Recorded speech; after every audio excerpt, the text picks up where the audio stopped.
गाड़ी खोलो, पीछे उठाओ। उधर से आ रहा हूँ।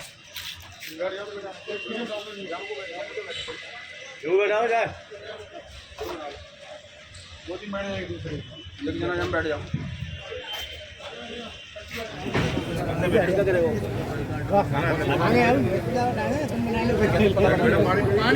शाम में करीब 6:45 बजे के आसपास, 7 बजे के आसपास जो हमारा सराफा बाज़ार है वहाँ पे एक व्यापारी थे, उनके द्वारा बताया गया कि घटनाक्रम उनके साथ घटित हुआ था, जिसमें 3 लोग एक मोटरसाइकिल पे आए और उन्होंने कट्टा अड़ाकर जो उनके दुकान में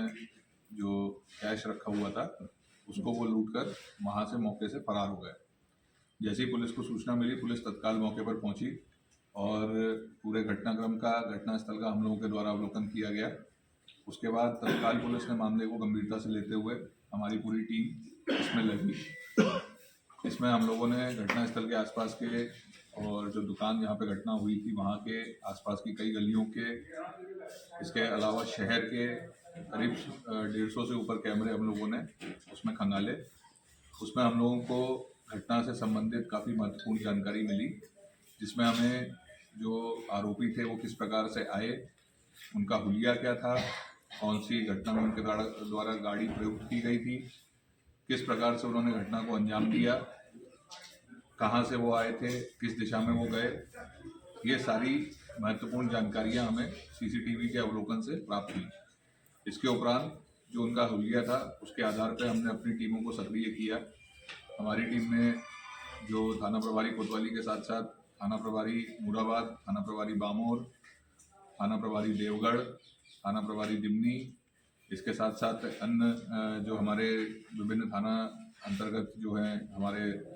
अधिकारी कर्मचारी थे, सिपाही थे, उन सभी को हम लोगों ने वो सर्कुलेट किया। उसके उपरांत हम लोगों को जानकारी प्राप्त हुई और उसके बेसिस पे हम लोगों ने जो मेन आरोपी हैं उनको आइडेंटिफाई करने में हम लोग सफल हुए।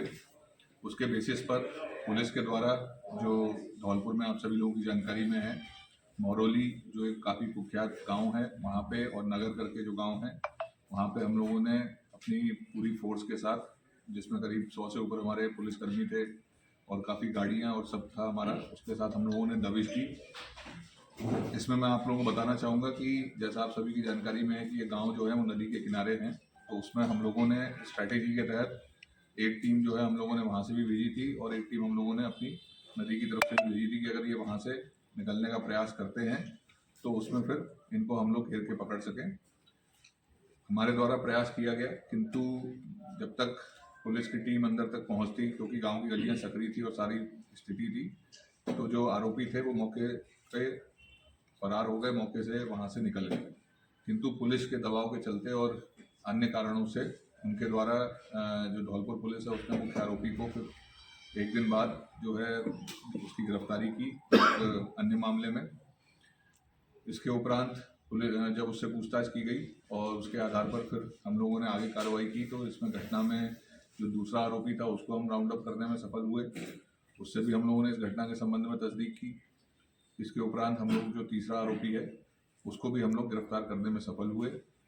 तीनों आरोपी में से जो 2 मेन आरोपी थे, जो ये धौलपुर में गिरफ्तार हुआ है, जो एक अभी हमारे यहाँ भी गिरफ्तार हुआ है, बहुत ही शातिर बदमाश हैं। इनके पूर्व में भी कई अपराध हैं, यहाँ पे भी राजस्थान में भी कई गंभीर वारदातों को इन्होंने पूर्व में अंजाम दिया है। और जो दूसरा आरोपी जो यहाँ जनकपुर गाँव का था, और 2 आरोपी जो जनकपुर गाँव के ही हैं दोनों, उसमें से जो एक मेन आरोपी था जनकपुर का, वो काफ़ी शातिर है और वो भी अभी लास्ट में हम लोगों ने उसको पूरी मेहनत करके उसको भी पकड़ लिया। इन तीनों आरोपियों से करीब हम लोगों को जो लूटी गई रकम थी उसमें से करीब 6 लाख का मशरूका हम लोगों ने उनसे बरामद किया है और शेष मशरूकों की हमें जानकारी उनसे मिली है। अभी हमने जो आरोपी हैं उनको गिरफ्तार करके PR पे लिया है। इसके साथ साथ हम लोग जो पूरा घटनाक्रम है